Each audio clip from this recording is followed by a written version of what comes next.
welcome to another manga chapter review for Juni Taisen Zodiac War. This time it's chapter 9, Rat, Rabbit, Snake, Monkey. So, right off the bat, we have some really cool reveals in this chapter. The fact that Nezumi says that Sharyu does this every time. Everybody's been saying he's really familiar, so maybe instead of a power that allows him to figure out what's going on, or vibrations like we talked about, or future sight, maybe instead his power is just that he vanishes from the recollection, and he actually has run on missions with all these people before.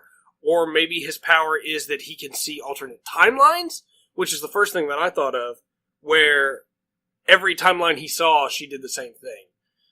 Might not be the case at all. Might be something really simple, but that's the first thing I thought of that would explain that comment that he makes.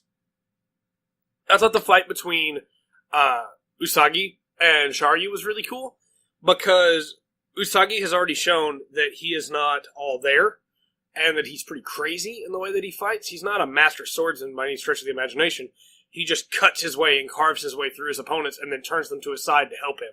And so, of course, he sends the birds at her, and she's able to deflect all those. But in the ensuing fight, she talks about how dangerous his will is, and how his mindset is the really dangerous thing, but his skills aren't really up to there, to par. And this is either a really well-done feint, where he acts like he's not really a good swordsman, because he knows she's not going to kill him. I feel instead it's just that he doesn't care if he gets hurt. And lured her into this trap where he was able to put both his swords behind him and use her momentum to impale her as she tried to grab him to be able to constrain him. Of course, if Monkey hadn't been who she was, if Sharyu hadn't been the pacifist that she was, she would have beaten him super easily. Wouldn't have been a problem at all.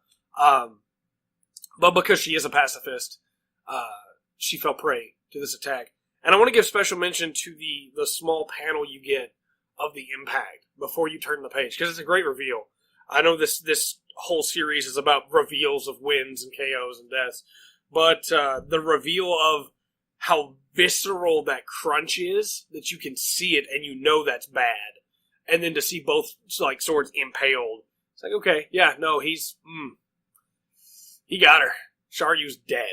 I figure next chapter we'll get to see the last gasps of breath from her, maybe a little bit more backstory, but I really doubt it at this point. We've got quite a bit of Sharyu's backstory. Maybe just a little bit more about her power and how that works, and then she'll die. And then she'll be on Usagi's side. I did really like that Usagi has this moment where he goes clearly for her stomach, because all he cares about is the jewels. The fact that he views her as a container for the jewels is a really nice touch.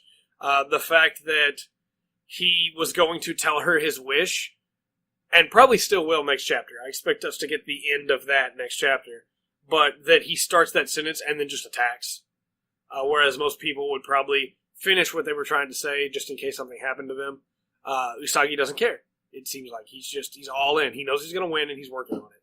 And I really liked that about him. The birds, again, being another callback, that was really cool. The way that she put up a circle, a radius, just about that. Any bird that got in that radius died. Again.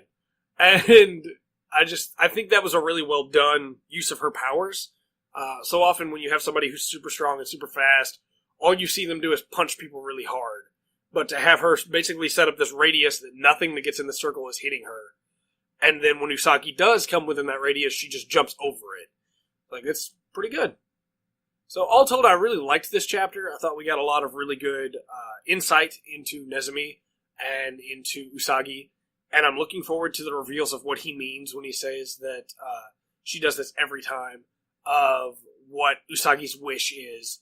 And since Sharyu's dead, her death, I suppose. I really liked Sharyu, so it's kind of a shame that she's gone. But there are still quite a few characters we haven't even really spent any time with at all yet, like Sheep and Horse and Tiger. Is it Tiger or Cat? We'll find out. But either way, I'm looking forward to more. I'm curious what Snake and Nezumi's fight's going to be like. If Nezumi has a power that allows people to forget he's there, then, that's not an issue for him. But if his power is instead that he can see multiple timelines, he'll probably still be okay. Watch it be something completely different that I didn't even think of. I feel like every chapter this week, or every review now, is just, what do you think Rat's power is? But we'll be back next week with another Juni Taisen review. Remember to always enjoy the full spectrum that Zodiac War has to offer.